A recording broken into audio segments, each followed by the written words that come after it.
vamos a dar inicio al evento La Inspección Laboral en el Estado de Emergencia Nacional. Este evento ha sido patrocinado por el Sindicato Único de Inspectores SUNAFIL y el Círculo de Estudios Laborales y de la Seguridad Social, CELS. Este evento es importante porque celebramos nuestro 6º aniversario del SUNAFIL. Desde hace 6 años, nuestro sindicato empezó con 24 valerosos inspectores, que en el corto tiempo, a pesar de ser pocos, hicieron mucho, ¿no? Por ejemplo, se fueron a una huelga y de esa huelga resultó varios beneficios que hoy día vienen gozando los inspectores laborales, ¿no? Como sindicato, lo que se busca es que esta organización vele por el derecho de todo el sistema inspectivo y también del personal inspectivo. Actualmente contamos con aproximadamente 350 inspectores y continuamos con la lucha y defensa de cada uno de los trabajadores, especialmente ahora en época de pandemia. Como parte del avance del sindicato, existe el programa Coaching para los nuevos inspectores, mediante el cual se le asigna a un inspector antiguo a fin de que puedan guiar en la labor de estos nuevos integrantes del sistema inspectivo. Paso a dar una breve referencia acerca de nuestra ponente, la magíster Betty Egusquiza-Palacín, que es abogada especialista de Derecho Laboral, abogada por la Universidad Nacional Mayor de San Marcos, tiene experiencia docente en Derecho Laboral en la Universidad Nacional Mayor de San Marcos, actualmente también labora en la Superintendencia Nacional de Fiscalización Laboral, es miembro de la Sociedad Peruana de Derecho del Trabajo y de la Seguridad Social, y es autora de diversos libros y artículos de investigación. Previo a que ella pase a dar su ponencia, se le recomienda que apaguen sus micrófonos y cualquier consulta lo hagan por el chat. Por favor, estimada Betty Egusquiza, proceda usted con su ponencia. Ok, buenas noches con todos. Agradeciendo la invitación de participar en estos interesantes eventos, que esperemos sea muy gratificante para cada uno de ustedes. Yo tengo una presentación que voy a proceder a compartir, por favor, para poder iniciar esta exposición. Okay, ¿me confirmas, por favor? Confirmado, sí se lee. Ok, gracias, Ruth. Entonces, el tema que vamos a abordar el día de hoy es el impacto del estado de emergencia en las remuneraciones y beneficios sociales. No hay duda que en muchos aspectos de nuestra vida esta situación de la pandemia ha tenido muchísimas consecuencias. El día de hoy nos vamos a abocar al tema de remuneraciones y beneficios sociales. Antes de ver específicamente cada uno de los beneficios sociales, siempre he tratado de ver las exposiciones también desde los números, que es lo que está ocurriendo en nuestro país en temas laborales, en números, en data, y definitivamente cómo está afectando todo lo que puede percibir un trabajador es bastante alto. Nuestra realidad nacional es que nuestro país es altamente informal. Este es un pequeño cuadro que ustedes pueden ver de nuestra alta tasa de informalidad. Nosotros bordeamos más del 70% de informalidad y vemos que incluso muchos de nuestros departamentos tienen, por ejemplo, solo por poner un ejemplo, Huancavelica tiene 91.4%. Esta tasa es la mayor cantidad de trabajadores que tiene Huancavelica son informales. Eso quiere decir que este grupo de trabajadores en estas situaciones de pandemia no tienen derecho al pago de los beneficios sociales que les correspondería si fueran trabajadores formales, y también acceder a una denuncia para que puedan pagarle sus remuneraciones también va a ser un poco más complicada. Entonces, sin duda, nuestra realidad nacional de informalidad está impactando bastante en el caso de los trabajadores. Ahora, seguidamente, vamos a ver el desempleo. Algunos economistas estimaban que el desempleo en nuestro país iba a bordear en estos meses entre 4 millones, 5 millones, pero muchos no se imaginaban que iba a caer entre 6 millones de personas desempleadas. Eso quiere decir que este grupo de personas no van a tener derecho a sus remuneraciones y obviamente menos a sus beneficios sociales. Entonces, esos son dos datos que quería compartir con ustedes para ver un poco nuestra situación. A continuación vamos a ver el tema de remuneraciones. A ver, un ratito.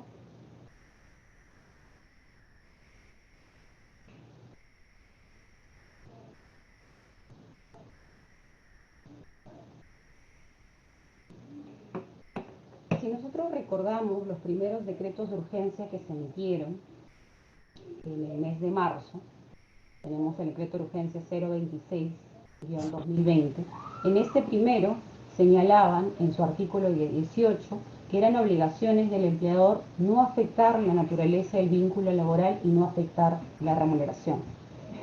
Ahora, luego, el decreto de urgencia 029-2020, en su artículo 26, expresamente señala que en el caso de las actividades que no son comprendidas, es decir, que no son consideradas esenciales, y siempre que no se aplique el trabajo remoto, los empleadores otorgan una licencia con goce de haber a los trabajadores. Y en el caso del sector privado, se aplica lo que acuerden las partes y a falta de acuerdo, lo que va a aplicar es la compensación de horas posterior a la vigencia del estado de emergencia nacional. ¿Por qué traigo a colación estos dos artículos? Porque se ha escuchado, y quizás alguno de los trabajadores que está aquí presente, lo que han interpretado muchos de los empleadores es que, imaginemos que el trabajador ha cesado en el mes de junio, lo ceso, lo despido o el trabajador renuncia, en cualquiera de esos casos hago los cálculos de su liquidación y procedo a descontarle los días que no va a poder compensar. De mi celular, Kenny, pero... Esta es la interpretación que se está haciendo respecto a la remuneración. Le están pagando su liquidación y como no pueden compensar quizás esos 15 días o 30 días que le otorgaron una licencia con goce de haber, están procediendo a descontar esos montos. Sin embargo, esa interpretación que muchas empresas están haciendo, y también hemos escuchado de colegas que hacen esa interpretación, no tienen sustento. Si nosotros revisamos la normativa que se han emitido en estos meses o normativas anteriores, no se brinda la posibilidad de realizar ese descuento. Ha tenido esta persona un vínculo laboral hasta el mes de junio y yo le tengo que pagar sus remuneraciones y beneficios sociales que corresponden hasta la fecha en la que ha tenido su vínculo laboral. Ahora, si esta empresa hubiera querido, quizás no tenía la posibilidad de pagar en esos meses la remuneración, lo que hubiera hecho es también otra salida que le dio el Estado, es acogerse a la suspensión perfecta de labor. Y esta empresa decidió no hacerlo. Y por lo tanto, al mantener vínculo laboral con el trabajador, lo que correspondería sería el pago de su remuneración correspondiente. Ahora, recordemos también que incluso se ha mencionado también, conversando con otros colegas, mencionan que, bueno, si el vínculo laboral terminó porque el trabajador renunció, en ese caso sí cabe el descuento. Si el vínculo laboral terminó porque el empleador despidió al trabajador, en ese caso no cabe el descuento. Desde mi punto de vista, abrir incluso esas dos posibilidades, una situación sí, otra situación no, me parece que de este artículo yo no puedo deducir que para ciertos casos sí o para ciertos casos no, porque expresamente no señala nada más que en el caso del sector privado se aplica la licencia con goce de haber compensado. Y recordemos también, ante la duda de la interpretación de una norma, aplica el principio protector, específicamente el indubio pro operario. Entonces, cualquier interpretación siempre se realiza en favor del trabajador. ¿Sí? Ahora, vamos a pasar a otro de lo que ha venido sucediendo también, es el tema de la reducción de la remuneración. Muchísimas empresas lo que han hecho es, a puertas de extinguir el vínculo laboral con el trabajador, lo que han hecho es, imaginemos, el trabajador ganaba 3.000 soles y justo en el mes de junio que lo van a cesar, le reducen la remuneración a 1.000 soles y con esa remuneración han hecho el cálculo de su liquidación de beneficios sociales. Entonces, obviamente el trabajador ha venido en disminución su liquidación de beneficios sociales. O muchas veces les decían que los iban a llamar posteriormente en el caso que firmen la reducción de remuneración. Si firman la reducción de remuneración, le vamos a renovar el contrato, señalaban, pero en muchos de los casos no han sido renovados sus contratos. En este tipo de situaciones debemos recordar y también deben tener en cuenta los trabajadores que para la reducción es necesario ciertos requisitos que ya la Corte Suprema en sendos pronunciamientos ha señalado que la reducción de remuneración tiene que ser por escrito, que tiene que ser bilateral, tiene que haber ambas partes, tienen que estar de acuerdo en esa reducción, no puede ser unilateral. El empleador no es el único que puede ordenar que se reduzca la remuneración. Esta reducción de remuneración no puede ser por debajo de la remuneración mínima vital, tiene que tener un plazo de duración. El trabajador no podría firmar una reducción de remuneración sin un plazo establecido, que tiene que tener definitivamente un plazo establecido, un plazo de duración, una temporalidad, y tiene que tener una justificación también. Entonces, esos son los requisitos para la remuneración y sin duda ha tenido también la reducción de la remuneración efectos en el pago de los beneficios sociales. Ahora vamos a ver el tema de las gratificaciones. Nosotros sabemos que las gratificaciones se pagan en julio y en diciembre, por fiestas patrias y por Navidad. También sabemos que la remuneración que voy a considerar para la gratificación de julio es la de junio y la gratificación de Navidad voy a considerar la remuneración de diciembre. Ahora, ¿qué es lo que ha venido ocurriendo también en los meses, en los siguientes meses? Estoy aquí colocando dos ejemplos que ustedes pueden ver y en los cuales a simple vista podemos ver que hay una gran diferencia. Por ejemplo, en ambos los trabajadores tienen una remuneración de 1.200 soles. Ambos ingresaron el 1 de enero del 2020 e imaginemos que en el primer caso cesa el 30 de abril. Había trabajado 4 meses. Y por esos 4 meses el empleador le paga el tiempo laborado por esos meses, son 4 meses, y entonces su gratificación sería de 800 soles. En el segundo caso también gana 1.200 soles, tiene una fecha de ingreso del 1 de enero del 2020, tiene un vínculo laboral vigente. Pero ¿qué sucede en este segundo caso? El empleador lo ha acogido a la suspensión perfecta de labores. Entonces, ha trabajado enero, febrero, marzo y abril, mayo y julio, lo suspende. Una suspensión perfecta de labores con todo el procedimiento que nosotros más o menos conocemos. Entonces, en este caso, la interpretación que algunos colegas mencionan es que en este segundo caso, que como el trabajador no está laborando en la fecha en la que corresponde el pago, que es la quincena de julio, la gratificación sería de 0. Entonces, en el primer caso, ambos han trabajado 4 meses, pero en el primero le vamos a pagar 800 y en el otro le vamos a pagar una gratificación de 0. Entonces, ¿cuál es la interpretación que hacen algunos colegas? Es tanto el primer párrafo del artículo 6 como el reglamento en su artículo 8. Si nosotros vemos el artículo 6 señala que para tener derecho a la gratificación es requisito que el trabajador se encuentre laborando en la oportunidad en que corresponda percibir el beneficio. Pero también en su segundo párrafo señala que en caso el trabajador cuente con menos de 6 meses, percibirá la gratificación en forma proporcional a los meses laborados. Por su parte, el reglamento, el Decreto Supremo 005/2002, señala que el derecho a las gratificaciones ordinarias se origina siempre que el trabajador se encuentre efectivamente laborando. Entonces, como les decía, algunos hacen otro tipo de interpretación para señalar que en este segundo caso, este es el primero y este es el segundo, a este no le tendríamos que pagar la gratificación. Entonces debemos recordar que el artículo 6 contiene dos párrafos y al momento de referirse al que el requisito es requisito que el trabajador se encuentre laborando en la oportunidad en que corresponde percibir el beneficio o estar en uso del descanso vacacional, tiene que leerse en consonancia con el párrafo 2. Y también si nosotros revisamos la ley y el reglamento, en distintos párrafos señala de una gratificación proporcional.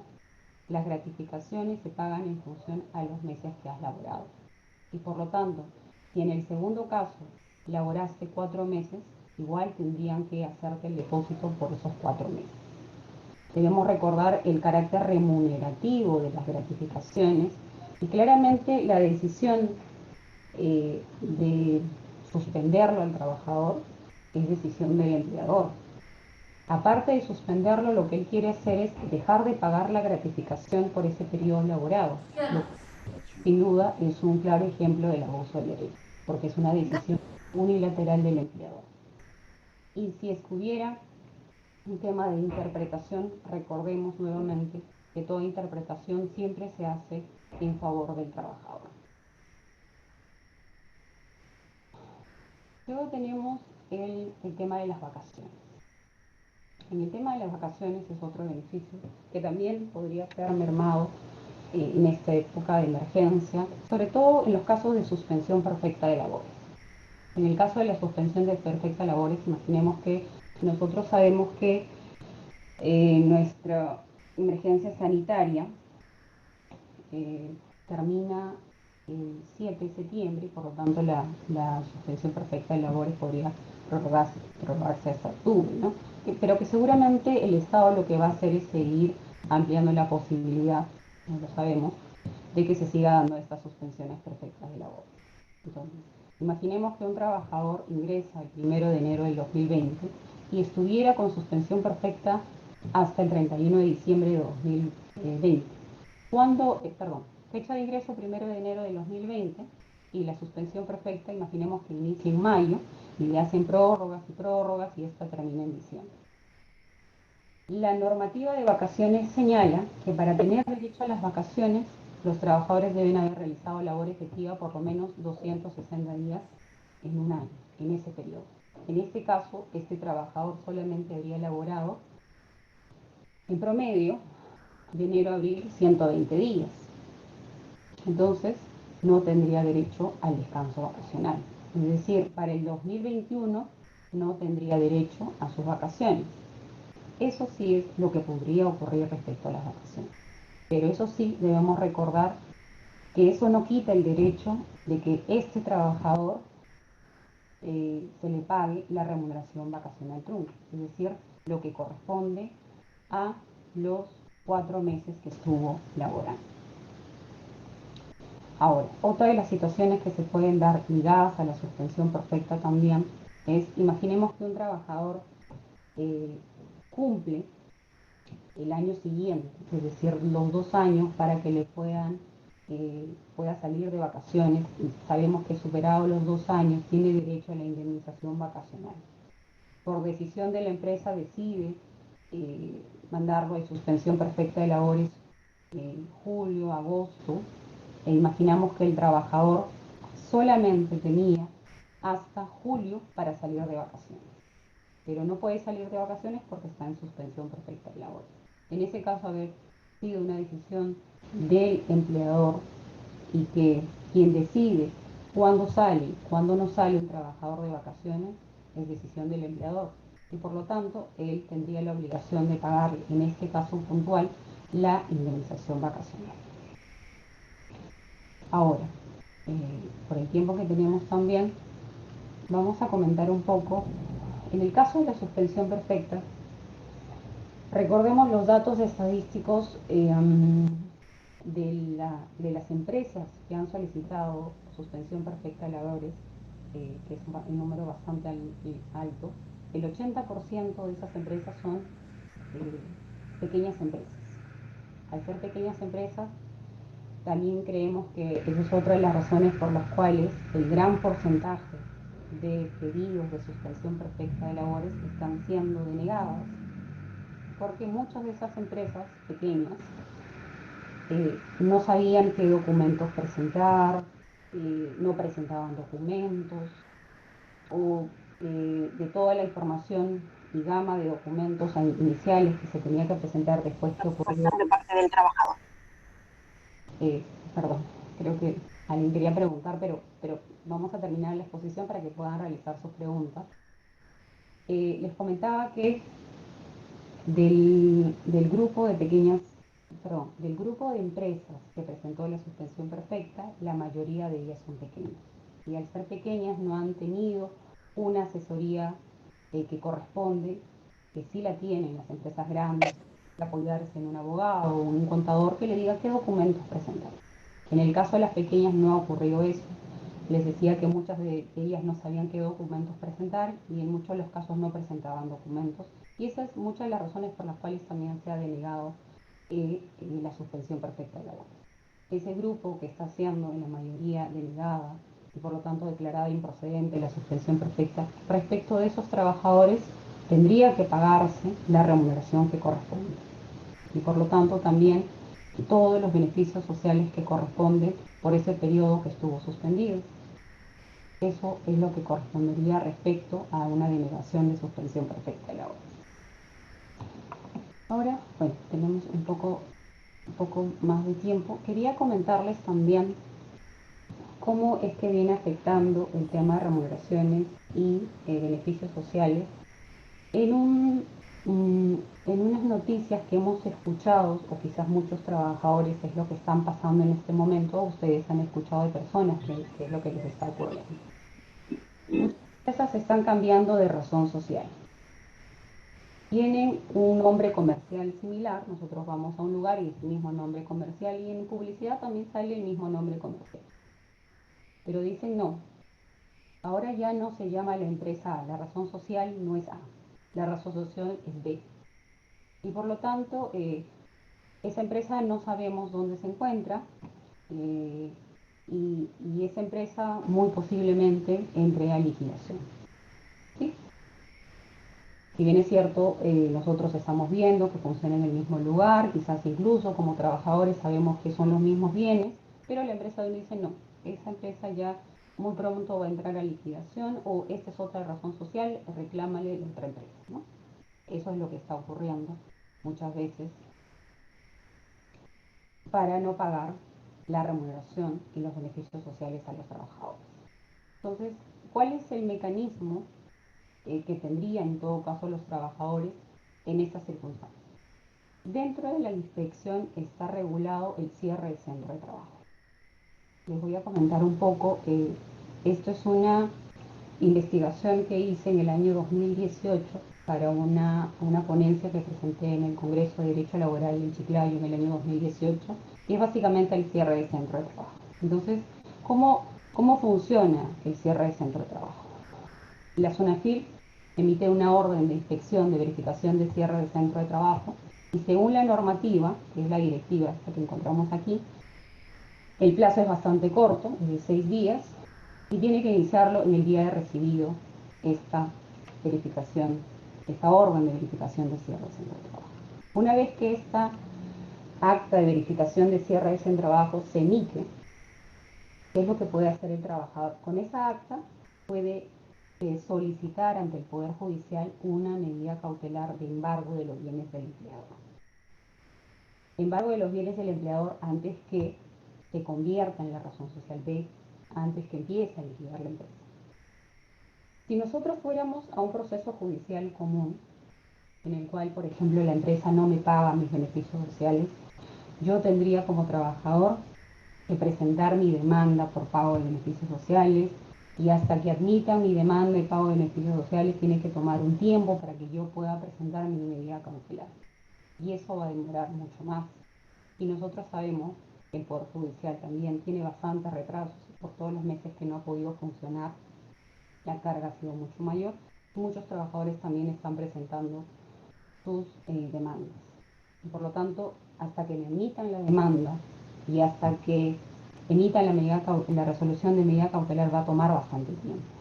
Sin embargo, con este procedimiento, con el acta de verificación de cierre del centro de trabajo, en el decreto de ley 26135 señala que con esta acta el juez emite una resolución de medida cautelar. Y expresamente señala, vamos a leer, ordena que sobre los bienes inmuebles se inscriben en registros públicos y que esos bienes están embargados, y también puede ordenar el remate del bien. Una empresa puede tener muchísimos bienes, o también de otro tipo de medida cautelar. Ahora, sin duda, si yo me iría por la vía cotidiana de un proceso judicial, me van a exigir muchos requisitos de la medida cautelar que están establecidos en la nueva Ley Procesal de Trabajo, que señala verosimilitud en el derecho, peligro en la memoria y contracautela. Y eso todo lo tiene que evaluar el juez. En este caso, señala que con esta acta de verificación de cierre del centro de trabajo podría fácilmente emitirse la resolución de medida cautelar. Sin duda, este procedimiento que les acabo de comentar para salvaguardar un poco el tema de la compensación por tiempo de servicios antes que la empresa cierre es una atención mucho más célebre.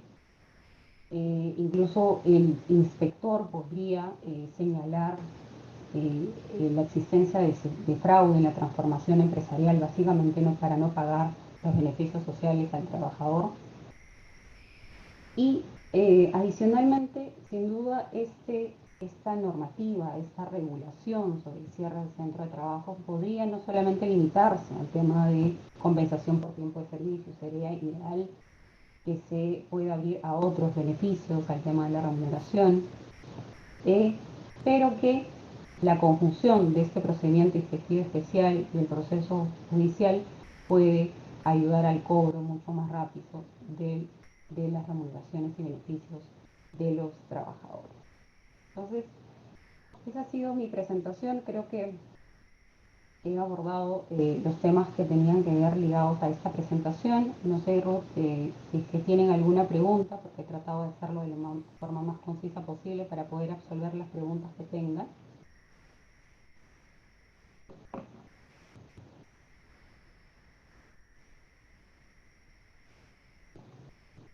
Cristian,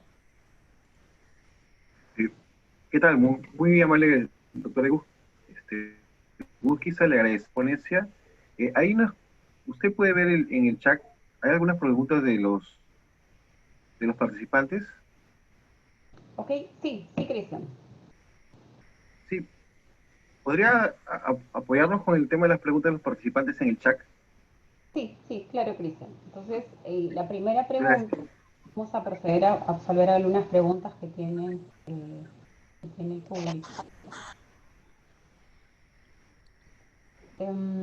Bueno, la primera pregunta señala si el trabajador firmó un acuerdo de compensación en el que una forma de compensar es mediante descuento en liquidación de beneficios sociales en caso de cualquier supuesto de extinción de vínculo laboral. Yo no veo expresamente la pregunta, pero yo entendería que tu pregunta va enfocada en la validez de ese acuerdo. Entonces,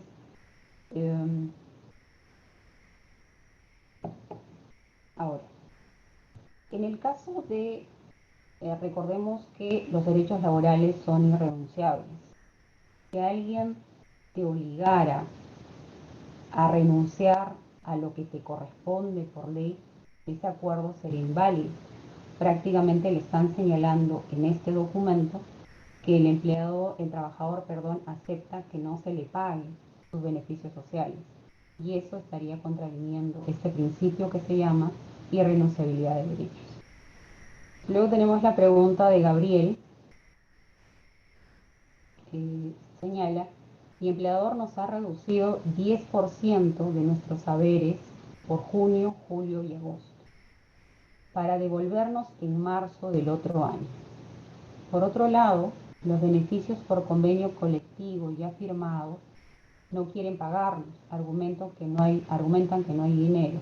¿Es posible perderlo? En el caso de la reducción de remuneración, si es que hay un acuerdo bilateral firmado que tiene establecido un plazo, yo creo que no habría ningún problema, porque finalmente es un acuerdo de ambas partes, no es una decisión unilateral, y hace un momento veíamos cuáles eran los requisitos de la reducción de las remuneraciones. Yo creo que no habría ningún problema con eso. Como te digo, tendrías que ver que este acuerdo de reducción de remuneraciones cumpla con estos requisitos, que sea por escrito, que sea bilateral, que tenga un tiempo establecido y tenga una justificación también.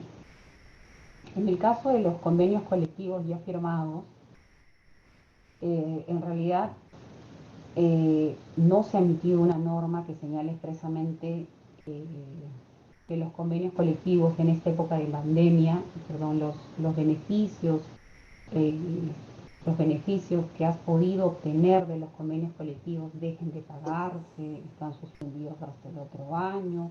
No hay ninguna normativa que señale eso. Y por lo tanto, el, eh, el empleador tendría que pagar esos beneficios que señala estos convenios colectivos. Y por lo tanto, en el caso no pagaron, tienen la posibilidad de ir a la vía judicial o a la vía administrativa. Luego tenemos la pregunta de Luis. Luis señala que el trabajador comete una falta en el año 2019, donde no había pandemia. ¿Es factible que su empleador le ponga carta de despido en agosto 2020, encontrándose en modalidad de trabajo compensatoria, es decir, para volver los días y le sigan pagando? En este caso, Luis, cuando un empleador sigue un procedimiento de despido, tiene que cumplir con el principio de inmediatez. Entonces, si cometiste la falta en el año 2019, el empleador debió iniciar el procedimiento de despido en el año 2019. No puede alegar ahora en estos meses como causal de despido. Está incumpliendo el principio de inmediatez y por lo tanto no sería válido este despido. Podrías acudir a la vía judicial para que te paguen de corresponder la indemnización por despido arbitrario o solicites la reposición al puesto de trabajo. Luego tenemos la pregunta de Roberto. Si la empresa está en verificación de suspensión perfecta de labores y acredita el pantallazo del ministerio, donde figura la suspensión perfecta de labores en trámite, pero ya pasaron mucho más de 30 días hábiles de presentada la documentación, debemos dar como si estuviese aprobada. El procedimiento de aprobación de suspensión perfecta de labores ha sido considerada automática en el caso que supere este periodo. Entonces, tendrías que ver las fechas exactas y realizar los cálculos para considerar que haya sido una aprobación automática. Luego tenemos Manuel. Nos pregunta si el inspector tiene facultad para recomendar sanción por hechos verificados durante el proceso de inspección, pero que no fue parte de la denuncia interpuesta por el trabajador. ¿Cuál es la base legal? Recomendar sanción. En realidad no entiendo muy bien tu pregunta, pero yo entendería que lo que dices, por ejemplo, el inspector va a verificar gratificaciones y de pronto observa que al trabajador no se le ha pagado también vacaciones. Entonces, el inspector podría ampliar la materia, es decir, no solamente voy a ver gratificaciones, sino al momento de revisar las boletas veo que tampoco le pagó vacaciones, o el trabajador le dice, inspector, no me han pagado vacaciones, y también puede verlo. Entonces el inspector puede ampliar la materia y por lo tanto también fiscalizar esa materia. Eso está dentro de las facultades que tiene el inspector de trabajo, reguladas en la Ley General de Inspección de Trabajo. Luego, Cristian, una pregunta. ¿Cuánto tiempo tenemos para ir absolviendo las preguntas? ¿Todavía tenemos tiempo? Tenemos hasta las 7 tenemos. Ya, ok. Quería ver para no pasarnos y no interrumpir al otro ponente. Okay. Luego tenemos la pregunta de Manuel. Señala, considera que si el personal se encontró con suspensión perfecta, pero cumplieron con más de 3 meses completos de labores, ¿correspondía gratificación al momento de la obligatoriedad? Sí, yo considero que las gratificaciones le van a pagar, son pagadas en forma proporcional a los meses que has laborado.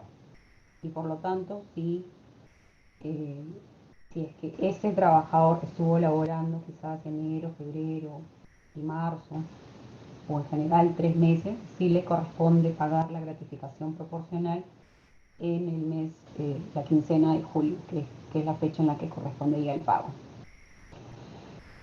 Luego tenemos la pregunta de Meli, señala,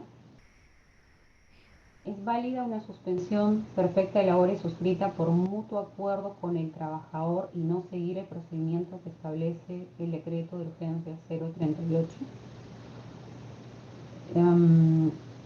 Yo entendería que te refieres si es válida a hacer un acuerdo de licencia sin goce de haber.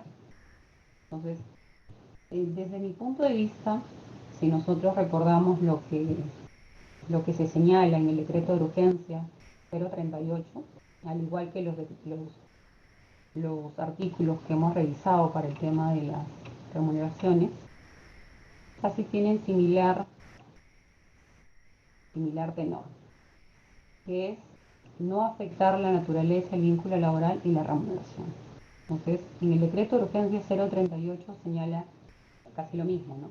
No afectar la naturaleza, el vínculo laboral y la remuneración. Es decir, que lo que el Estado quería en su momento es que no exista la extinción del vínculo laboral de los trabajadores, y que si la empresa no tiene posibilidades para pagarle las remuneraciones a los trabajadores, opte por ese camino, esa puerta que le abrió el Estado, para la suspensión perfecta de labores.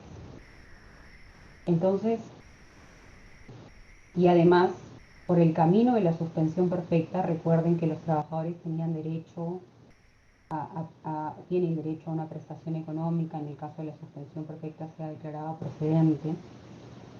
También tienen derecho a que se atiendan en e-salud. Entonces, le daba cierto, entre comillas, cierta protección al trabajador. Si la empresa opta por una licencia sin goce de haber, por más que sea por mutuo acuerdo, ese trabajador no va a estar protegido en salud y tampoco va a tener derecho a ningún bono. Entonces, desde el marco normativo, con la emisión de los primeros decretos de urgencia, el 026, el 029 y el 038, la principal razón era mantener el vínculo laboral y la remuneración. Y por lo tanto, la única excepción de que no ocurra eso era la suspensión perfecta de labores. Y al ser el único camino a la suspensión perfecta de labores, no cabe el acuerdo entre las partes de una licencia sin goce de haber. Yo creería que si hay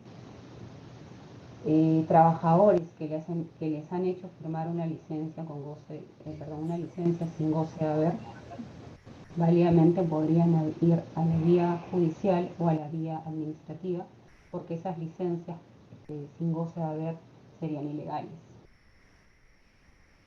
Bueno, luego tenemos la pregunta, ¿dónde nos habíamos quedado?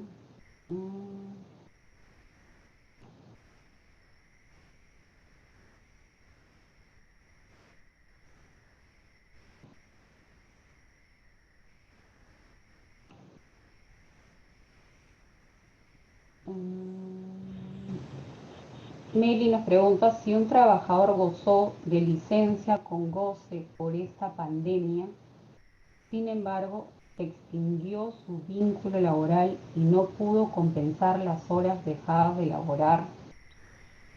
¿Es correcto deducir de la última remuneración? Asimismo, ¿esta afecta a los beneficios sociales? Este tema lo vimos justo en la primera parte y decíamos que el decreto de urgencia 029 señala que en caso no sea posible aplicar el trabajo remoto, la única opción era la licencia con goce de haber compensado. Y por lo tanto, ¿hasta cuándo aplica la licencia con goce de haber compensable? Hasta que se extingue la relación laboral. Y hasta esa fecha el trabajador tiene derecho a sus remuneraciones y al pago de sus beneficios sociales. Extinguido el vínculo laboral, se le tiene que pagar la liquidación de beneficios sociales. Y por lo tanto no cabe ningún tipo de descuento a su liquidación respecto de los días que no va a poder compensar.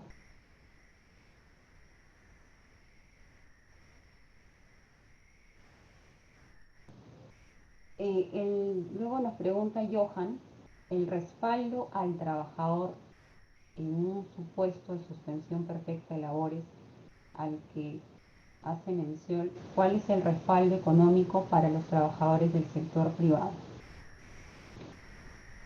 Se refiere, no sé si de repente Johan puede hacer la precisión, pero quizás se refiere a la prestación económica que se está otorgando a los trabajadores, a aquellos trabajadores a quienes están dentro de una suspensión perfecta de labores aprobada por el Ministerio de Trabajo. Si es aprobada y es procedente la suspensión perfecta de labores, lo que corresponde es una prestación económica. Eso señala el decreto de urgencia 038-2020 y su reglamento, pero solamente respecto de aquellos trabajadores de aquellas empresas que están inscritas en la REMIT.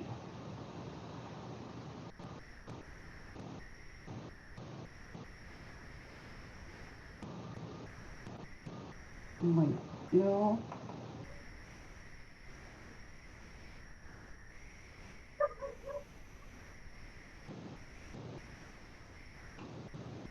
no sé si tenemos alguna otra pregunta, Cristian.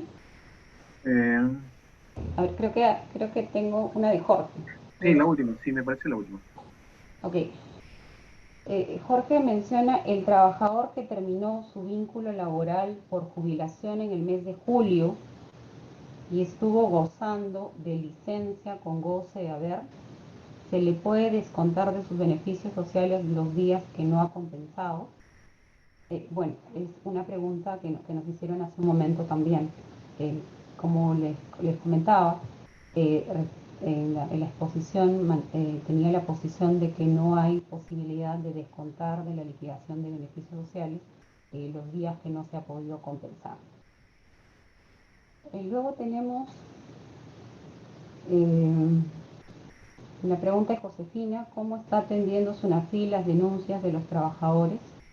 La SUNAFIL lo que está haciendo es atender las denuncias de los trabajadores que pueden presentarlas a través de la página web de la SUNAFIL. Hay un link especial para que ustedes puedan presentar su denuncia en la página de la SUNAFIL y estas están siendo canalizadas por los inspectores para que puedan ser atendidas según corresponda, según la evaluación del inspector de manera presencial o de manera virtual. Muy bien, quería agradecerte de parte de los organizadores la excelente ponencia que nos ha brindado la doctora Betty Irusquiza. Y bueno, en este momento ya vamos a dar un break previo a la exposición del otro ponente. Muchas gracias. Ok, oye, ok, muchas gracias Cristian, igual creo que teníamos algunas otras consultas más, pero por el tiempo ya no las vamos a poder absolver. Muchas gracias, gracias por su atención, hasta luego. Hasta luego, gracias. Cristian, el doctor Mauro está en la sala.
Buenas noches. La siguiente ponencia la va a dar el doctor Mauro Gas.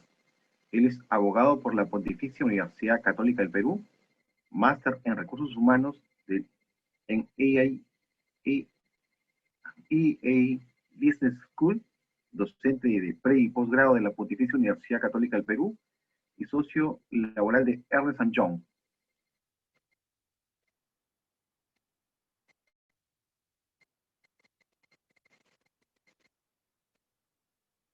El doctor Mauro Gas nos hablará acerca de los retos de la negociación colectiva en el contexto del COVID-19. Doctor Matos, por favor, le cedo la palabra.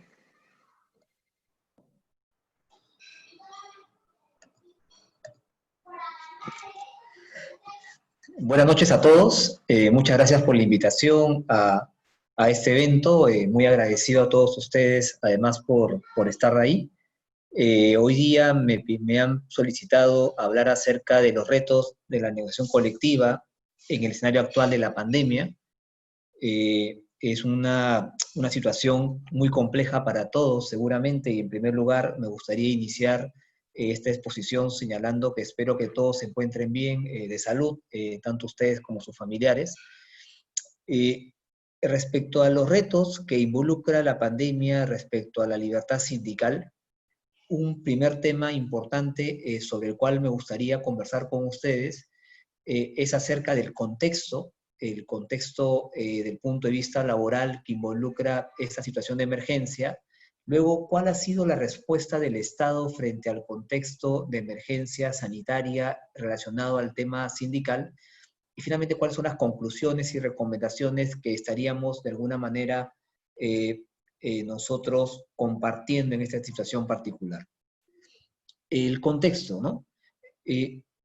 Nosotros, tanto los operadores sindicales, los operadores empresariales, los técnicos jurídicos, tanto en la vida pública y privada, nos habíamos acostumbrado a unas labores o actividades netamente presenciales, ¿no? Es algo que es natural, que es algo además que ha sido algo connatural a las relaciones laborales, ¿no? Si uno además analiza el ordenamiento laboral del punto de vista sindical, todo estaba asociado básicamente a asambleas, reuniones, presencia, ¿no es cierto? La verificación notarial o del juez de paz de un hecho determinado. Las actividades de presión también eran presenciales, involucraban presencia física de las personas en los actos determinados. El mundo que nos imaginábamos del punto de vista sindical era un mundo presencial. Por el contrario, el mundo virtual, el mundo donde la virtualización de actividades, de pronunciamientos, de contratos, de convenios, era algo muy residual, ¿no? Era algo en realidad que no tenía ningún tipo de coyuntura. Es más, las actividades sindicales y también las laborales, académicas o profesionales eran presenciales, ¿no? Y eso es algo que además se refleja en la regulación. Y lo que ha sucedido con una situación donde la emergencia sanitaria nos impide tener actividad presencial continua, conjunta, es que la sociedad y por tanto las relaciones laborales se han volcado de la presencia a la virtualidad, de la situación presencial a la situación remota. Y eso es algo que no estábamos preparados, ¿no? Que quien diga, quien mencione, quien señale que las relaciones laborales estaban preparadas para ser virtuales, en realidad nos está engañando. No teníamos nosotros noción de esto, no teníamos conocimiento de lo que estaba ocurriendo, ni tampoco teníamos la posibilidad de poder tener claridad de qué iba a ocurrir, ¿no? Lo que pensábamos inicialmente como días, semanas, se han convertido en meses, probablemente en muchos meses, que tengamos una situación quizás hasta anual de tema de virtualidad o remoto. Entonces, esta situación crea incertidumbre a nivel individual, ¿no es cierto? Sobre todo al inicio en los contratos de trabajo, en cómo renovarlos, en cómo suscribirlos, en la incertidumbre además de los ingresos, y también crea incertidumbre del punto de vista colectivo, ¿no? Es claro que también la incertidumbre en la cual se basan las relaciones laborales colectivas tengan un impacto importante en esta nueva llamada normalidad, ¿no? Entonces, esa situación genera búsquedas, ¿no es cierto? Y yo he dividido las búsquedas en dos. En las búsquedas empresariales y en las búsquedas sindicales, porque las relaciones laborales deben tener ambas perspectivas, si no, no son completas, ¿de acuerdo? Y en las relaciones laborales, lo que ha venido sucediendo es que, de ahí vamos a responder las preguntas, ¿no? Que me están dando en el chat. En las relaciones laborales, lo que ha estado sucediendo son dos visiones interesantes, ¿no? La primera visión es la visión de presión por asegurar el negocio, y esto ha involucrado que ciertas actividades mantengan un escenario presencial, ¿no es cierto? Tanto de aseguramiento de negocio como de aseguramiento de servicios mínimos, ¿no es cierto? y esto ha tenido un impacto también distinto en las relaciones de trabajo. Lo segundo es que la presión por asegurar la continuidad de la actividad del negocio ha generado flexibilización de controles. Es muy interesante en el mundo, y esto ha sucedido en sociedades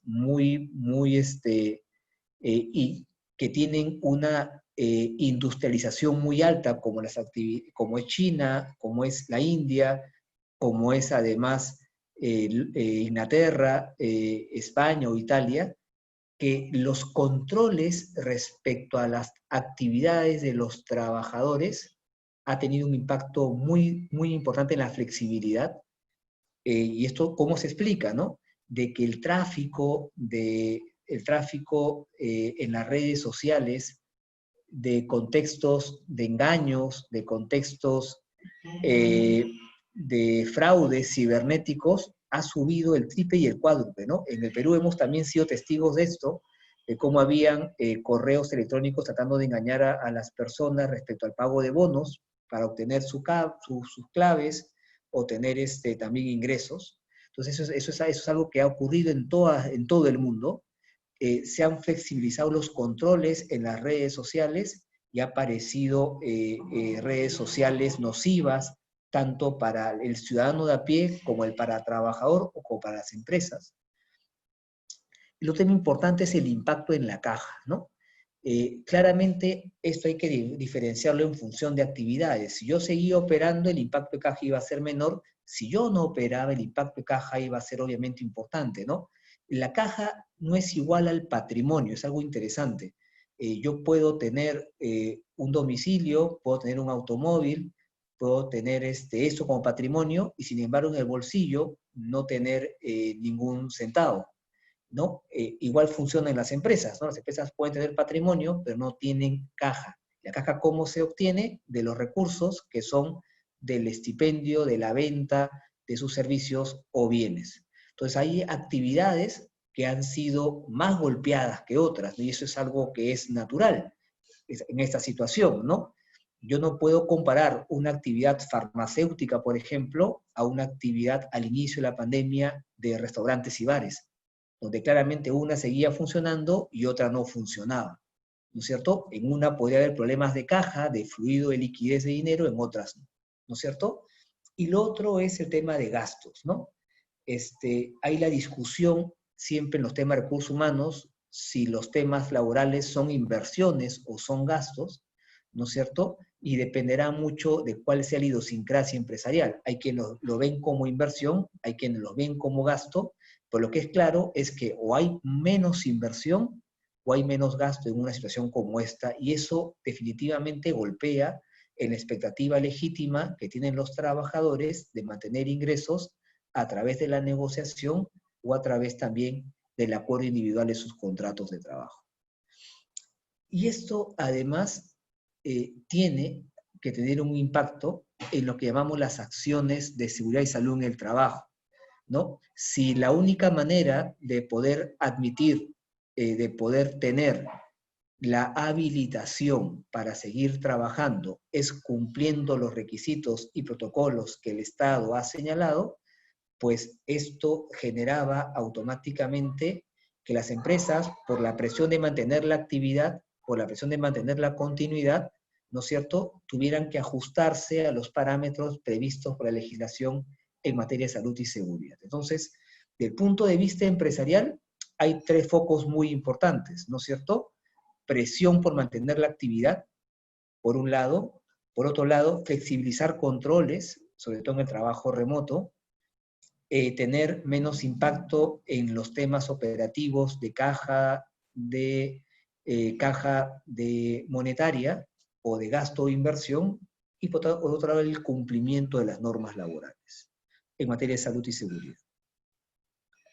Ahora, ¿cómo reacciona el Estado? ¿No? Eso también es muy interesante porque yo veo la reacción empresarial, la reacción del Estado y veo luego la reacción de la parte laboral. Y con esos tres actores, los tres actores que son partícipes de la OIT, puedo luego adelantarme a qué quisiéramos nosotros para fortalecer la actividad colectiva, ¿no?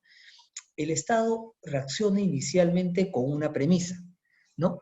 ojo, estas son las intenciones del Estado. Que haya tenido éxito o no, es algo que cada uno podrá tener una opinión respetable seguramente, todas ellas, pero digamos, la expectativa del Estado fue la siguiente, ¿no? La premisa era mantener empleos y mantener ingresos. En la mantención o la conservación del empleo, ¿no es cierto?, señaló lo siguiente: las empresas que están autorizadas para laborar mantengan su actividad, y aquellas que no están autorizadas o que estando no hacen trabajo presencial, se van al trabajo remoto, se reconducen al trabajo remoto, ¿no es cierto? Prohibiéndose además la posibilidad de que en esos escenarios hubieran alternativas distintas, salvo que se optara por la licencia con goce retribuida o remunerada, ¿no? Ahí hubo los primeros días, recuerdan ustedes, situaciones no claras, ¿no?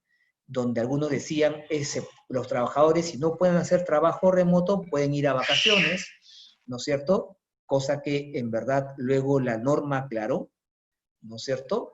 Pero la idea era esa, ¿no? Si tú puedes seguir trabajando, labora presencialmente. Si no es posible que sigas trabajando, haz un trabajo remoto. Y si no es posible el trabajo remoto, una licencia con goce recuperable. La idea del Estado era obviamente mantener empleo y mantener ingresos, ¿no? Y luego salieron normas, después de algunos meses, que ya reconducían acciones complementarias. Si no es posible el trabajo remoto, si no es posible el trabajo presencial, si ya la licencia con goce recuperable va a dar que los trabajadores tengan deudas incobrables, ¿no es cierto?, imposible de saldar, actúa las vacaciones, la reducción de jornada, la compensación, en ellas pactadas de forma consensuada en lo que corresponda por ley, y aparece la etapa más dura, que es la suspensión perfecta de labores, ¿no? Entonces, hay un esfuerzo normativo por darnos un camino donde hay una conservación de empleo y de ingresos, y luego hay un esfuerzo también monetario donde los trabajadores, en caso tuvieran suspensión o tuvieran problemas de ingresos, se recurría pues a la liberación de la CTS, liberación de la AFP, al subsidio de planilla y además a la suspensión de la retención de AFP, ¿no? Lo cierto, y bueno, y luego hay una regulación de trabajo remoto en general, ¿no? Algo interesante es que en esta primera etapa no hay ninguna regulación sindical, ¿no es cierto? Es algo muy, pero el objetivo inicial fue un objetivo netamente individual, ¿no? ¿Sabemos cómo termina la historia de este escenario? Sí, ¿no es cierto?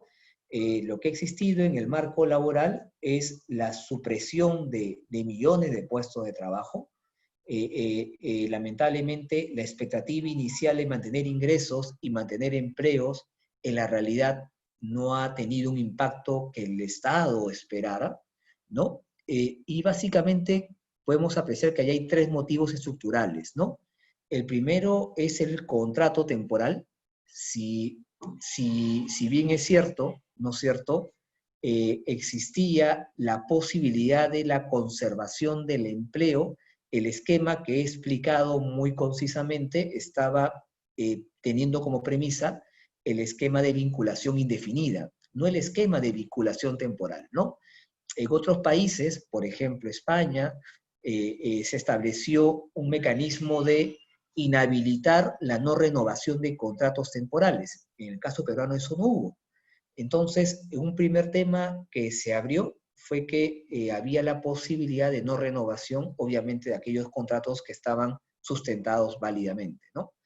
Y otro tema importante es que el grueso de la población económicamente activa es informal o parcialmente informal, y eso traía consigo pues que este esquema, basado también en indefinidos formales, no podía ser aplicado a una gran población de personas, y por eso es que la caída de empleos ha sido algo muy, muy particular. Ahora, ¿esto que el Estado hizo fue algo distinto a lo que se hizo en las regiones a nivel latinoamericano? No. Si uno, por ejemplo, analiza Argentina, Argentina básicamente hizo lo mismo, ¿no? Introdujo el trabajo remoto de manera inmediata, ¿no es cierto? dando la percepción del 100% del salario. Ahí, por ejemplo, el trabajo remoto involucró reintegro. Si habían gastos del trabajador, se le reintegraban, ¿no es cierto? Y por otro lado, también se establecieron algún tipo de esquema de percepción de atenciones o de subvenciones a nivel nacional, ¿no? Igual también pasó eso en Colombia, ¿no? En Colombia también hubo trabajo remoto y hubo una protección de retiro por cesantías. Los trabajadores que tenían ingresos disminuidos podían retirar su fondo de pensiones en una parte, y si había trabajadores que estaban en suspensión perfecta de labores, también podrían tener hasta por 3 meses 4 remuneraciones mínimas por parte de ellos.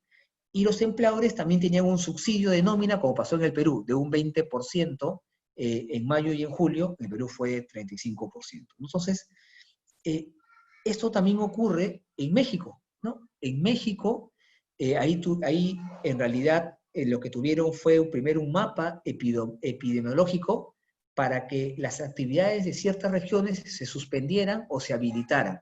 Ellos hicieron una tarea distinta.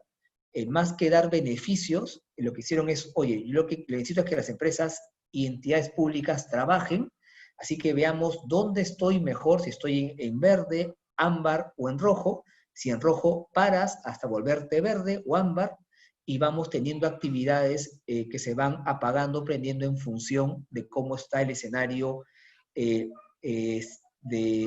la enfermedad en ese escenario, ¿no? Y finalmente Chile, ¿no? Chile tenía una ley de trabajo remoto que acababa de ser aprobada hace algunos meses, y esa ley la ha aplicado para el contexto, pero también se han dado las posibilidades de que puedan tener acceso a otros beneficios, como el subsidio por ingreso mínimo garantizado, que es un complemento al contrato de trabajo, y además se estaba discutiendo el retiro de los fondos de pensiones hasta un 10%. Es una norma con la que ha sido pues materia de mucho debate. Ustedes comprenderán que en Chile venía de un ciclo de escenarios de conflictos sociales muy importante. La pandemia le ha sumado a esta conflictividad. El PBI ha bajado 12% a nivel de la nación chilena, y también tiene un escenario complejo, ¿no? Y que hay que también visualizar, ¿no? Entonces, en realidad, si uno analiza los esquemas de respuesta del Estado, los esquemas de respuesta empresariales, los esquemas de respuesta de diversos estados en la región, el tema sindical no aparece. Es bien interesante, ¿no? El tema sindical no aparece.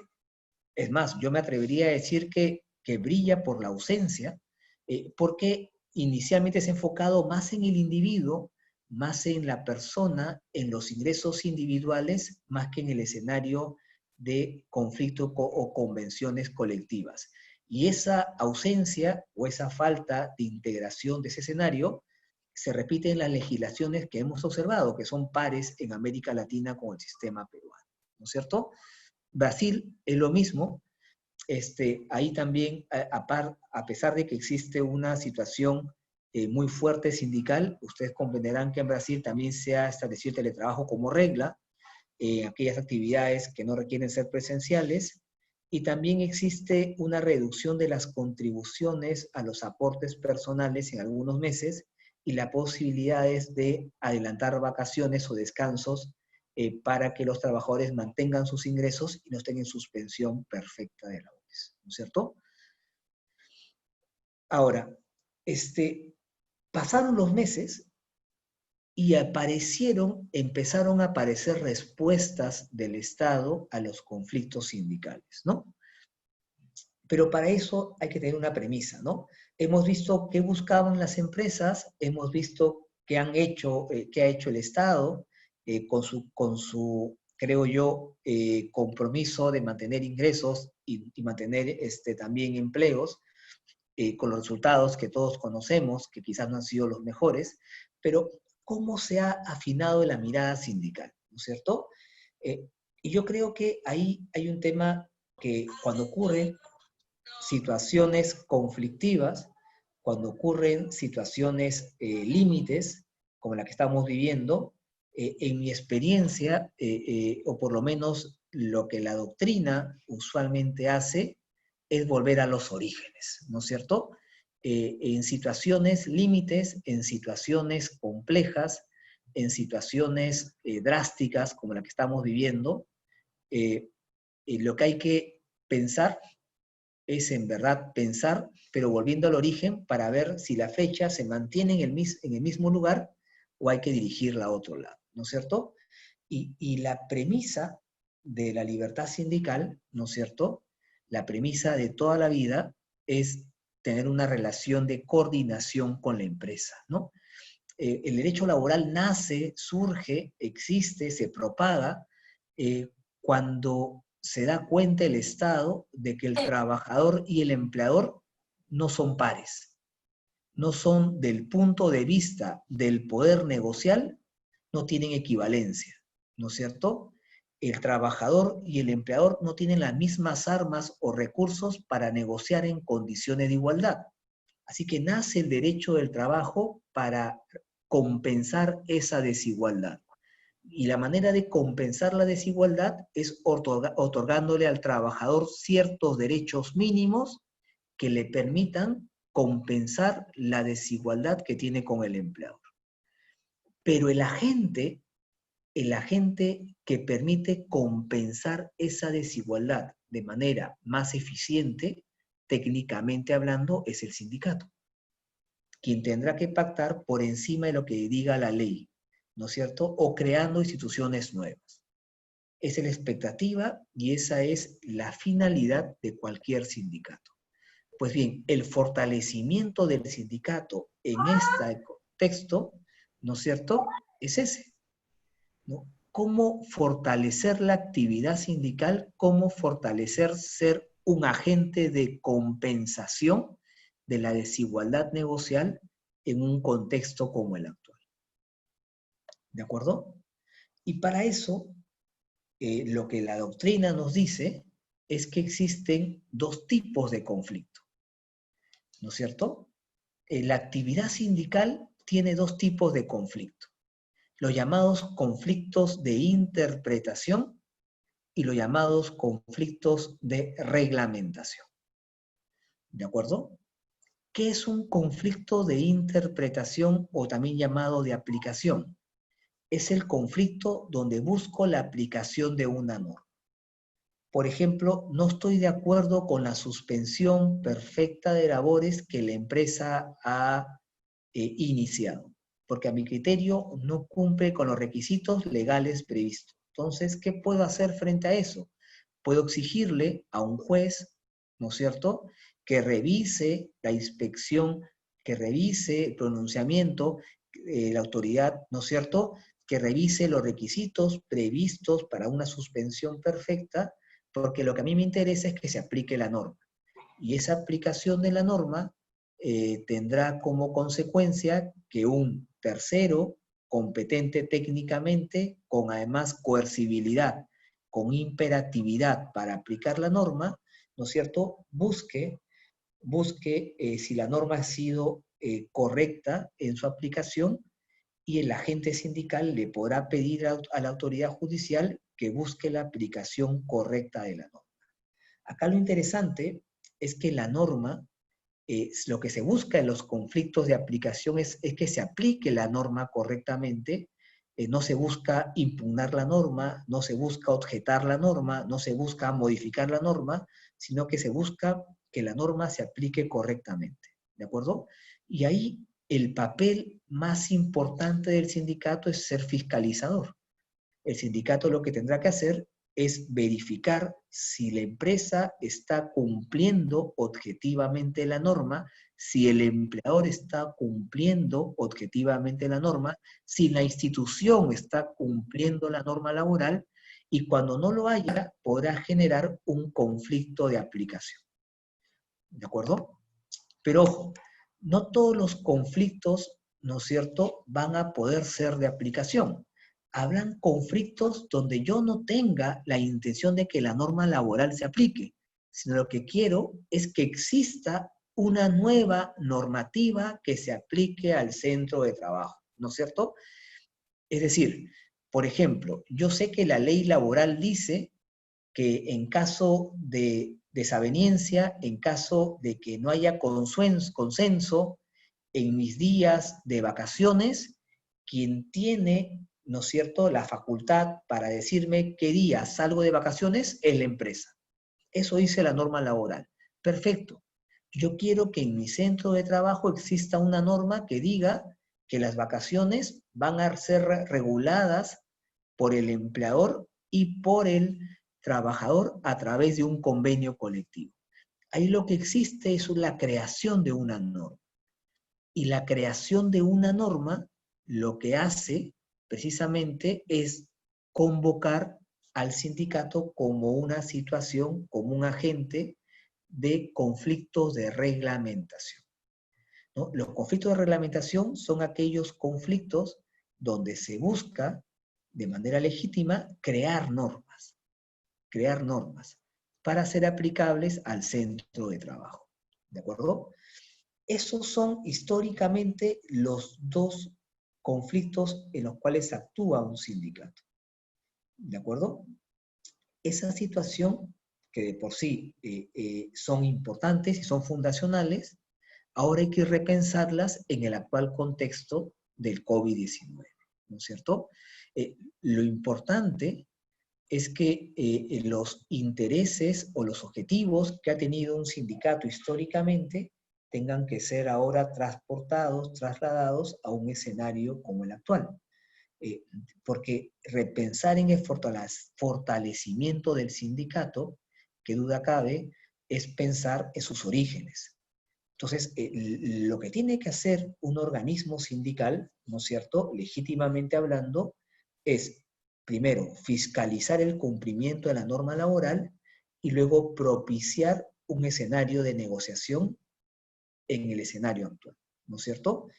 Y eso es algo que hay que, obviamente, manejarlo de una manera consensuada con el empleador cuando eso sea posible, o tener los mecanismos de solución de conflictos que existen en la ley, ¿no es cierto?, que también podrían ser utilizados en cualquier escenario de trabajo. Ahora bien, ¿qué ha pasado del punto de vista del Estado? Hubieron dos normas interesantes, ¿no? Pero creo dos normas que de alguna manera no solucionan de manera integral el escenario laboral sindical actual, pero que hay que tomarlas en consideración porque seguramente son los pasos iniciales para algo que vendrá más adelante, ¿no? Primero es el decreto legislativo 1499, que está enfocado en la actividad intersindical al interior del sindicato y en las actividades de comunicación intrasindical al exterior del sindicato, ¿no es cierto? Y lo bien interesante es que hay una flexibilidad en el uso de las tecnologías para que puedan los agremiados a los organismos sindicales poder evitar que ciertos trámites sean presenciales, ¿no es cierto?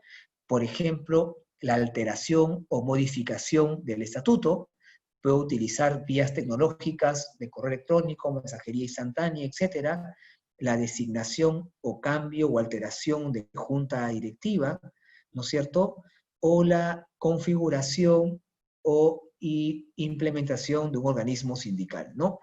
Aquí lo que la norma ha buscado es darle a los sindicatos la capacidad que en este contexto actual tengan la posibilidad de poder tener modificaciones intrasindicales usando las tecnologías que nos da, obviamente, la virtualidad en estas circunstancias particulares, ¿no es cierto? Y además, por ejemplo, de manera, yo entiendo, transitoria, habría que ver si esto va a cambiar más adelante cuando ocurra una situación distinta, es que se reemplacen algunos trámites de comunicación las facultades al secretario general mediante una declaración jurada, ¿no? Para evitar, obviamente, la interacción con las notarías, con la asamblea, entre los agremiados al sindicato, ¿no?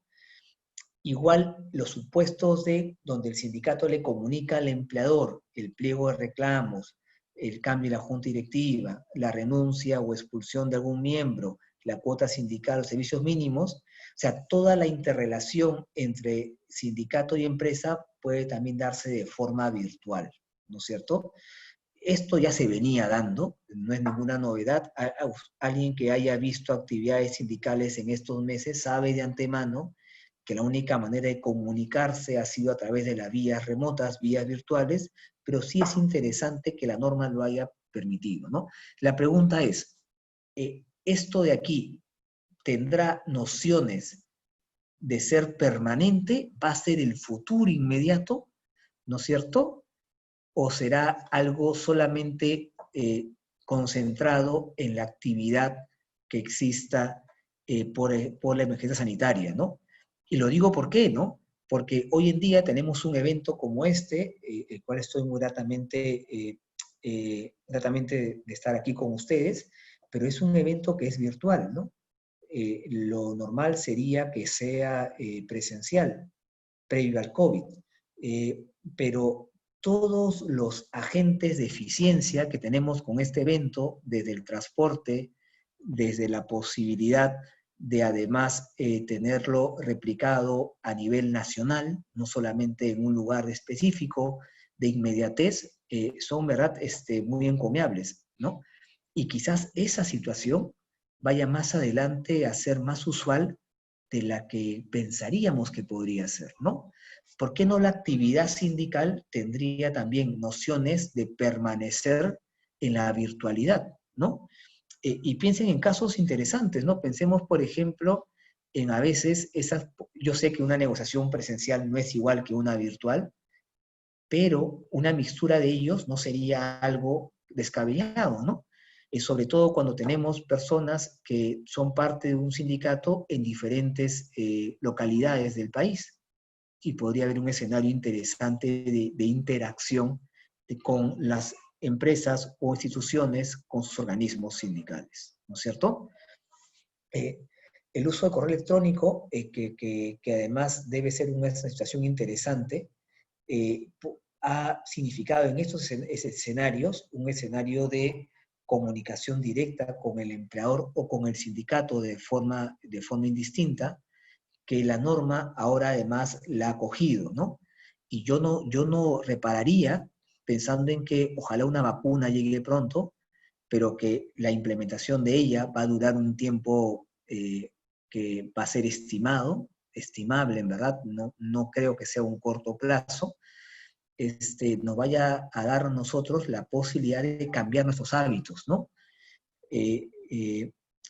Digamos, la excepción era la virtualización de las relaciones laborales. Yo no sé si acá un par de años, más que excepción, sea un 50-50%, y acá unos 10 o 15 años, con seguramente las personas que nos sucedan en los ámbitos técnicos, jurídicos, profesionales o además también académicos, sea más bien el 90-80%, y más bien lo raro sea juntarnos presencialmente para ciertas actividades, ¿no? Y yo creo que eso es algo que hay que pensar. No les suene raro a nosotros que ahora la nueva normalidad de la virtualidad sea más bien la regla.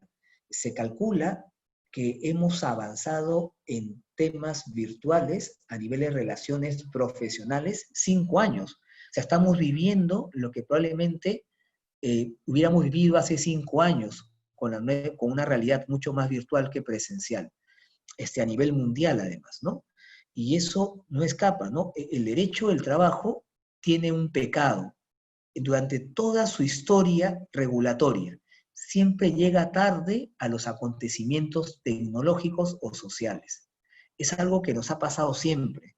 Uno revisa la historia, ¿no es cierto? Y la libertad de trabajo existió antes que el derecho del trabajo, ¿de acuerdo? Las actividades tercerizadas o de intermediación llegaron antes de que su regulación. Siempre llegamos tarde, ¿no es cierto? Y por eso que este escenario, que es nuevo, nos debe invitar a pensar que la actividad virtual puede ser un canal muy interesante que utilizar en el ámbito sindical. Y a esto de aquí hay que agregarle la directiva, ¿no es cierto?, 01/2020, que regula el acceso virtual, ¿no? Es bien interesante, hay una normatividad que dice, por excepción, todos estos procesos van a ser virtuales, ¿no es cierto? Por excepción, esa virtualidad puede darse de forma presencial, salvo con mínimo 2 personas que puedan interactuar, ¿no es cierto?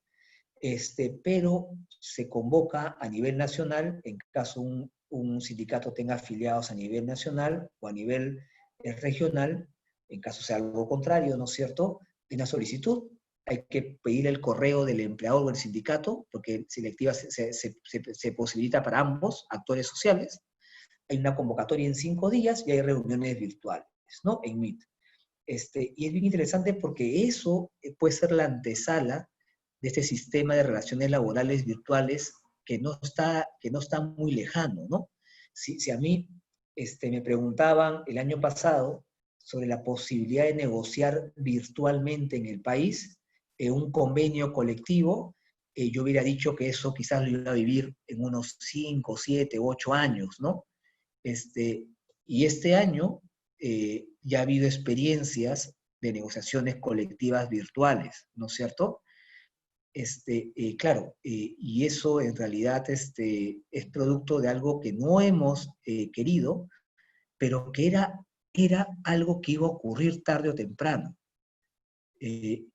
¿Por qué? Porque las tecnologías están ayudando a eso, están propiciando a eso. No digo que sea bueno o malo, cada quien tendrá su valor, su tabla de valores respecto a qué es más eficiente o no, pero es claro que las tecnologías apuntan sobre todo a eso. Y en un escenario como el actual, además, eso no se ve descabellado, ¿no? Ahora, ¿qué pasa en las negociaciones virtuales? ¿Qué viene ocurriendo? A ver, hay cosas bien interesantes, ¿no?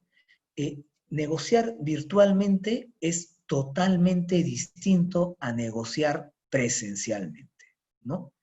Y eso me pasa también con la docencia, ¿no? Yo tengo público, alumnos, ¿no? Y mi impacto o mi manera de interiorizar que el mensaje llegaba era viéndolos, ¿no? Así detectaba cuando alguien entendía, alguien no entendía, cuando necesitaba reforzar un mensaje o no, ya estaba totalmente claro. Pues eso se ha perdido, ¿no es cierto? Eso se ha perdido, ¿no? Porque la falta de interacción te lleva a que uno no pueda tener la posibilidad de ver el impacto en la otra persona, ¿no? ¿Eso es una desventaja? Sí, sí lo es. ¿De acuerdo? Y como desventaja, en esta nueva coyuntura hay que tomarla en consideración, hay que interiorizarla, porque es algo que nos puede jugar en contra. Entonces, ¿qué debe hacerse? Hay un trabajo previo a antecedentes muy importante. En mi experiencia, por lo menos eso me parece muy vital, ¿no? La negociación no debería darse como vamos a conocernos recién en la mesa de trabajo. Tiene que haber un trabajo previo a antecedentes, fijándose qué ha existido antes, dónde han estado antes los conflictos en las negociaciones, qué cláusulas fueron las complicadas, cuáles no, para obviamente tener claridad del mensaje que uno va a dar, ¿no? Otro tema interesante es desarrollar la mecánica de las intervenciones. El Zoom, por ejemplo, tiene la ventaja de que yo puedo ver los comentarios, pero también puedo levantar la mano para intervenir. Debe haber, obviamente, un maestro eso sí es inevitable, tiene que haber alguien encargado de dirigir la discusión, ¿no es cierto? Pero a diferencia de la mecánica de negociación, donde yo podría interrumpir, obviamente con la anuencia y con la situación de elegancia y respeto que debe haber, ¿no? En el Zoom eso no se puede dar, tiene que haber un mecanismo de levantar la mano, como sucede, como hay la posibilidad de hacerlo en el tema de este tipo de interacción, pero hay un mecanismo además de intervención, y la intervención debe ser muy concisa. ¿Por qué? Porque en verdad, si alguien se manda un discurso, ¿no es cierto?, en esta nueva situación se va a perder. Se va a perder. Eso es algo que es inevitable, ¿no? Estar en casa no es lo mismo que estar fuera de casa trabajando. Lo que se sabe, ¿no? Y ustedes seguramente han escuchado el sonido familiar que he tenido en una ocasión de esta presentación, pero es así, te interrumpen y te van a interrumpir. Entonces, hay que ser muy conciso, muy claro, y algo interesante, por lo menos que funcionaría, en mi experiencia por lo menos lo ha hecho, es si hay documentos que compartir, si hay acuerdos que se pueden ir trabajando, hay que darlos con antelación, ¿no es cierto? Antes la negociación era la negociación de que no veas mis cartas, ¿no es cierto? Yo escondo el documento, te enseño, te doy la fotocopia después, ¿no? Acá no hay tiempo para eso, ¿no? Porque antes se negociaba en función de que mientras menos sepas es mejor para ti, y en ambos escenarios, ¿no? La negociación era una situación más de desconfianza que de interacción. Pues lo que me resulta más familiar a mí es, oye, si yo tengo algo que enseñar, algo que mostrar, compartirlo antes para que lo vayas revisando, para que lo vayas interiorizando, y luego comunicártelo en la vía virtual, ¿no? Algo que nos ayuda también es grabar los acuerdos y lectura de documentos. Creo que lo más importante de un escenario como este, que es tan complejo, con tanta falta de interacción, es que nada quede no esclarecido, no claro, que todo esté a detalle. Entonces, ¿qué mejor que si ya llegamos a un acuerdo, el documento, leerlo y grabarlo, grabar la lectura del documento, puntos y comas totalmente claros, y también, si es posible, en caso se pueda regularizar después la firma del documento, sería ideal, ¿no? Las gráficas ayudan. Yo he puesto algunas acá en la pantalla que me han servido para explicar X, Y y Z de motivos, pero yo creo que cada quien, este es un decálogo que es sugerido, pero es totalmente intercambiable, totalmente modificable por ustedes, para que se sienten a gusto con lo que crean más conveniente, ¿no? Es un poco las experiencias que he vivido en estos meses y en estos días, pero queda claro de que en mi concepto, la normatividad laboral no estaba pensando en la virtualidad, las acciones del Estado no han pensado en la virtualidad, ¿no es cierto? Las empresas lo que están viendo es mantener la actividad, y eso va a tener un impacto complicado en la inversión o en el gasto hacia los trabajadores.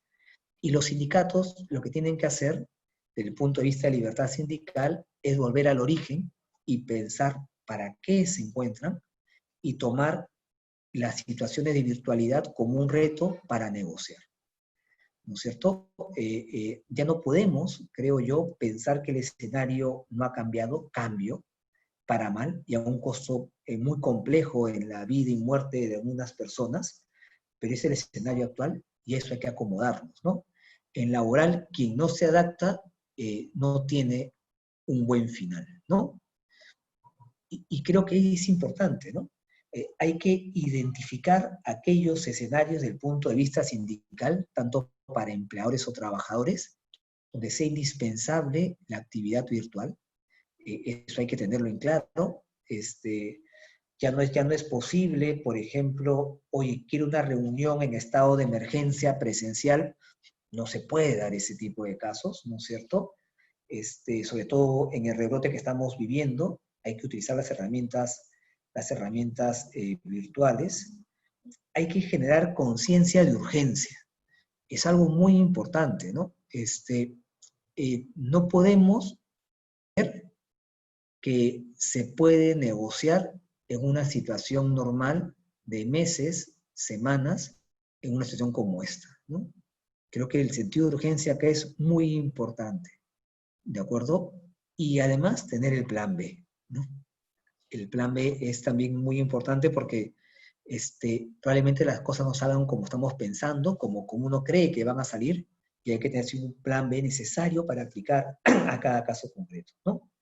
Este contexto nos pone a prueba a todos, pero sobre todo a la seguridad y salud de las personas, y eso también es muy importante tomarlo en consideración, ¿no? Lo peor que nos puede ocurrir es creer que el concepto de la vida presencial no tiene riesgos, porque sí los tiene, ¿no? Y ese escenario tiene impacto, que duda, también en los mecanismos sindicales, ¿no? Y lo otro es el tema de la integridad, ¿no? Cualquier decisión a largo plazo requiere tener integridad en la vida y en la actividad sindical. Sin ello, ¿no es cierto?, perjudicaríamos más a los actores sociales más que beneficiarlos. Y todo este contexto nos lleva justamente a eso, ¿no? Hoy más que nunca se requiere tomar mejores decisiones para un escenario muy complicado. Finalmente, entiendo que acá había algunos comentarios que me estaban haciendo, ¿no? Creo que mejor, para no ir de la mano, podemos ir a las preguntas, que gustoso puedo yo, con mucho gusto, compartirlas y responderlas, de ser el caso, ¿no?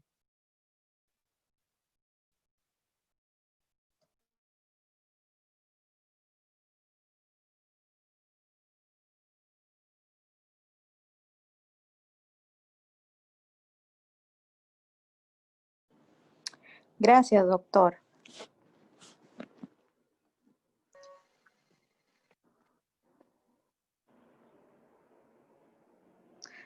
Acá más que preguntas hay como especie de de un pensamiento. Dice, la virtualidad de las relaciones laborales han sido claramente señaladas como temporales hasta el término de la pandemia en nuestro país. Si es descabellado mantener la virtualidad, hay empresas que pretenden realizar inspecciones virtuales a las áreas de trabajo en materia de seguridad y salud. Es más, es contradictorio la pretendida virtualidad cuando el reinicio de labores es taxativamente presencial y las medidas fiscalizadoras virtuales. Es una nueva anormalidad.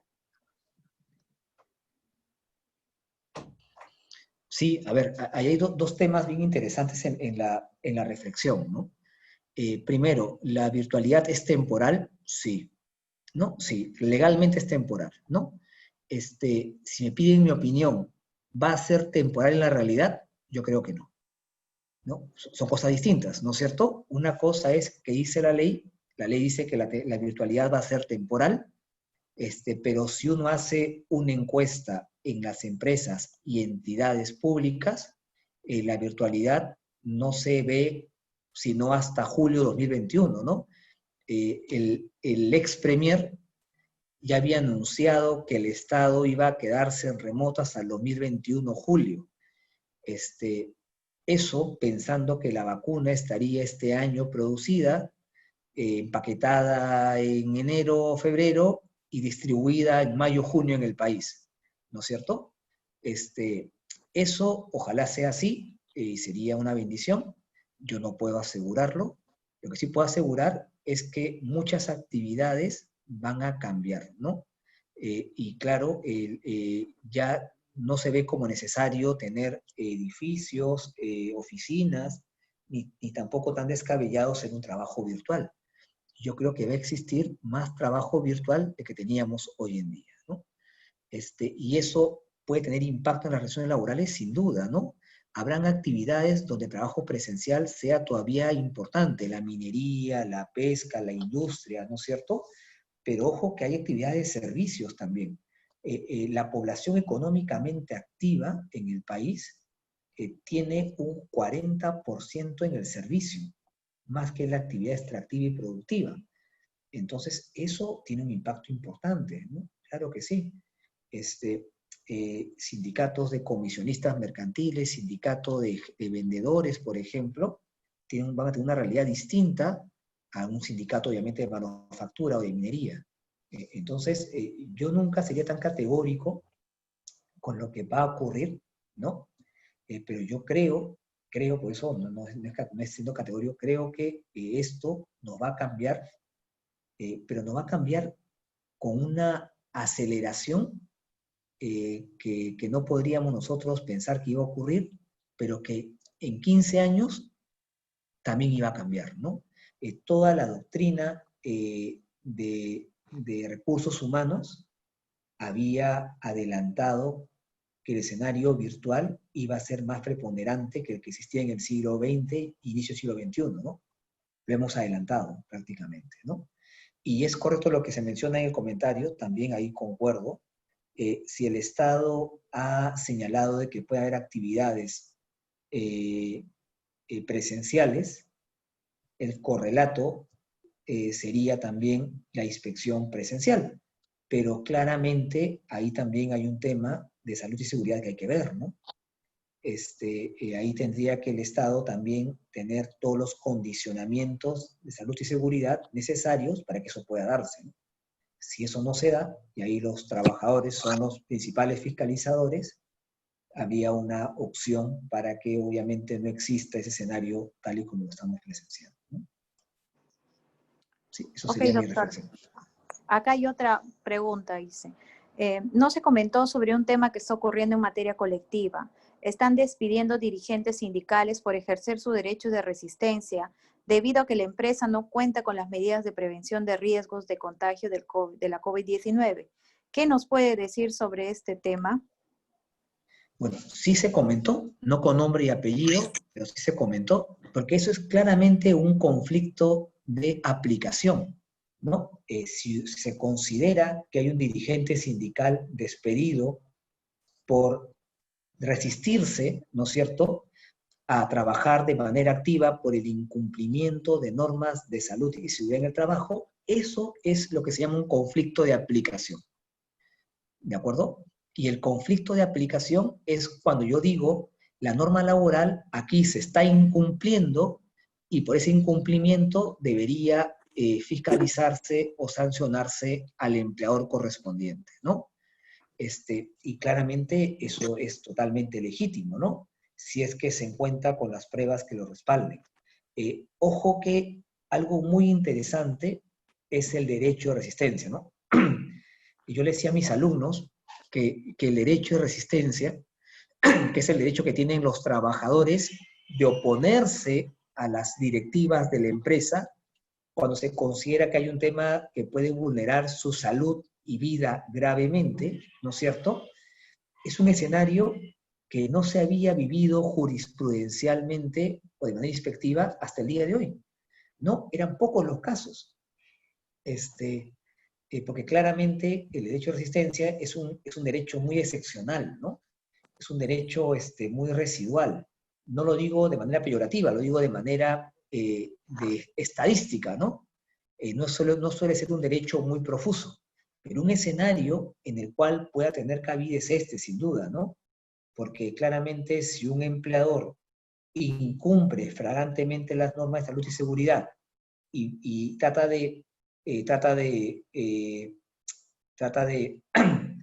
de que los trabajadores, pese al incumplimiento, laboren, uno puede oponer su derecho a resistencia, ¿no? Ahora, ahí también ocurre lo práctico y lo jurídico, ¿no? Que a veces no van de la mano, ¿no? La primera inspección que se tuvo por parte de la autoridad de trabajo, muy interesante que salió en los medios, fue de un empleador no autorizado a prestar servicios, pero que estaba haciendo servicios en pleno periodo de pandemia, ¿no? En pleno estado de emergencia, ¿no? Ahí claramente esos trabajadores tenían derecho a resistirse, pero obviamente la represión a ese derecho podría ser de tal punto a la magnitud que podrían ser cesados. Felizmente ahí la autoridad de trabajo actuó de manera rápida y célere y pudo impedir una situación compleja en ese caso. Gracias, doctor. Acá sigo con las preguntas. Si los dirigentes sindicales necesitan reunirse virtualmente o realizar actividades sindicales importantes de manera virtual, ¿es imprescindible que se les otorgue licencia sindical? ¿Pueden ser sancionados si realizan sus actividades virtuales sin dicha licencia? Una pregunta bien interesante. A ver, la licencia sindical se puede pedir, ¿no es cierto? Sin duda, ¿no? Y la licencia sindical se puede pedir para los actos sindicales que los trabajadores consideren conveniente. Si esos actos sindicales involucran reuniones virtuales, está pedida la licencia de manera adecuada, ¿no es cierto? ¿de acuerdo? Pero claro, acá hay un tema interesante, ¿no? Por ejemplo, yo trabajo el domingo, ¿no? Y voy a pedir licencia sindical, ¿no? Perfecto, no hay ningún problema. Voy a tener una asamblea virtual, ¿no? O una reunión virtual. Eso es válido, ¿no? Tuve una experiencia de un empleador que dijo, pero ese día hay inmovilización, ¿no es cierto? No puede tener reuniones, es que son virtuales, ¿no? La jurisprudencia peruana de hace muchos años ha señalado que la disponibilidad de los días de licencia sindical son una atribución y facultad netamente de los dirigentes sindicales. A tal punto que yo podría, ¿no es cierto?, mal utilizar la licencia y eso será una conducta que involucre responsabilidad en el centro de trabajo, pero no con el empleador, ¿no? La única obligación que tengo como trabajador es respetar el preaviso de la ley o del convenio colectivo, ¿de acuerdo? Pero yo puedo utilizar la licencia sindical para reuniones virtuales, sí, sin ningún tipo de inconveniente. Ok, doctor, gracias. Y acá hay otra pregunta. Me sancionaron 5 días sin goce de haber por quedarme dormido 15 minutos por el cansancio, ya que nos cambiaron el horario de 8 a 12 horas. ¿Una sanción remunerativa es razonable en esta situación? A ver, bueno, ahí la pregunta necesitaría más contexto a la pregunta, ¿no? Pero las sanciones económicas en realidad no existen, lo que existen son los descuentos, ¿no? Que no son sanciones, ¿no? O por otro lado, la suspensión que acarrea o no pago, ¿no? Ahí habría que ver el escenario, ¿no? Si estaba manejando una herramienta peligrosa y me quedo dormido, si había tenido un periodo de descanso adecuado, en verdad hay múltiples aristas para lo que se ha mencionado, ¿no? Yo no podría dar una respuesta tan categórica o tajante en esa situación particular. Lo que sí diría es que si se considera que hay desproporcionalidad en la sanción y hay una explicación de por qué se quedó uno dormido en la línea, podría haber recurrido a la autoridad correspondiente para que la sanción se quede sin efecto, ¿no? Pero claramente hay muchas aristas que ver, ¿no? No es lo mismo quedarme dormido en una oficina que manejando un Caterpillar, ¿no? Acaba de aclarar, doctor, que la máquina estaba parada. En la pregunta ha aclarado que la máquina estaba parada. Sí. Pues por eso digo, hay muchísimas variantes a la pregunta. Lo que creo que es claro es que dormirse en el centro de trabajo es en principio una falta. Eso creo que queda clarísimo, ¿no es cierto? Si los motivos fue el cansancio de una jornada extenuante, de una jornada anti-descanso, de una jornada que ponga en peligro la vida y salud de las personas, y si eso puede ser probado, sería obviamente una situación más bien que el quedarse dormido fue como consecuencia de una mala política laboral, ¿no es cierto? Y por eso creo que ahí habría que ver todas las aristas del caso, ¿no? Yo sí no me siento capacitado para una respuesta tan tajante en este caso.